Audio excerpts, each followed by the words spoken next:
দর্শক আসসালামু আলাইকুম। সুমন ড্রাইভিং সেন্টার থেকে বলছি। আমরা বিভিন্ন আজকে বের হয়েছি। আমাদের ম্যানুয়াল গাড়ি 10 সিটের গাড়ি। আমার দুজন ছাত্রের পর্ব শেষ।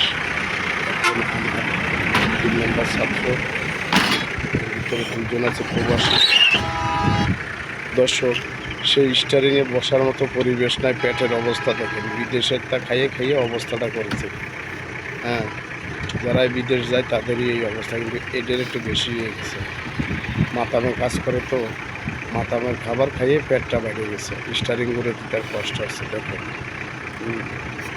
ইনশাল্লাহ। দেখো দর্শক, আপনারা যেখান থেকে ভিডিওটা দেখবেন লাইক করবেন, শেয়ার করবেন, করবেন।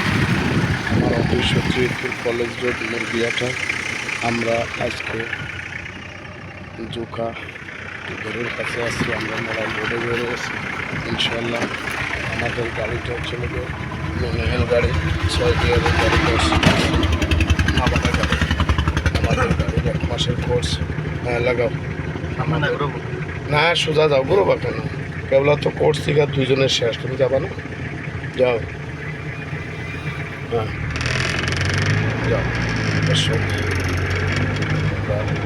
3 নম্বর ছাত্র নিয়ে সামনের দিকে বের হয়েছে ইনশাল্লাহ। ভিডিওটা লাইক করবেন, শেয়ার করবেন, কমেন্ট করবেন। ভিডিওটা নিজেরা দেখবেন, লোকের একটা সুযোগ করে দেবেন। যে যেখান থেকেই দেখছেন আমার স্ক্রিন নাম্বারে আমার সাথে যোগাযোগ করবেন। একটু টাইনে নিয়ে সবসময় গিয়ারে ফেলবা, আর যত দ্রুত যাবা রাস্তা পুরোই যাবে। আস্তে চালাবা, ভালো লাগবে। এই রাস্তায় আজকে চাপ যাবে, ঠিক আছে? এই গেড়ে মাটি কাটতেছে এই কাঁকড়া গাড়িগুলো। আমরা কলতে যাবো আস্তে আস্তে, আস্তে আস্তে কলতে আসবো, ঠিক আছে? হতাশ হবা না। ইব্রাহিম, জি স্যার। কি কইছে বুঝেছো? Yes sir. মনে থাকবে জি স্যার। ইনশাল্লাহ। হ্যাঁ, মোড় ঘুরতে গেলে হরেন দিবা।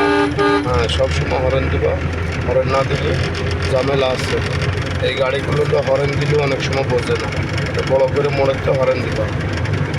এই একটা মোড়, অ্যাক্সেলেটারের তো পা উঠে ফেলবা, অটোমেটিকলি গাড়ি ব্রেক হয়ে যাবে। যখন দেখছো স্লো হয়েছে, টুক করে ব্রেকে পা রাখা হয়ে যাবে। দেখছো? হ্যাঁ, যাও। দর্শক, ভিতরে গাড়ি চালাতে চালানো শেখায়, কাজ দেখায়। দর্শক, আর মাসে 4টে মাঠ করায়। যারা ড্রাইভিং শিখতে ইচ্ছুক তারা আমার সাথে যোগাযোগ করে। আজ পর্যন্ত আল্লাহ হাফেজ।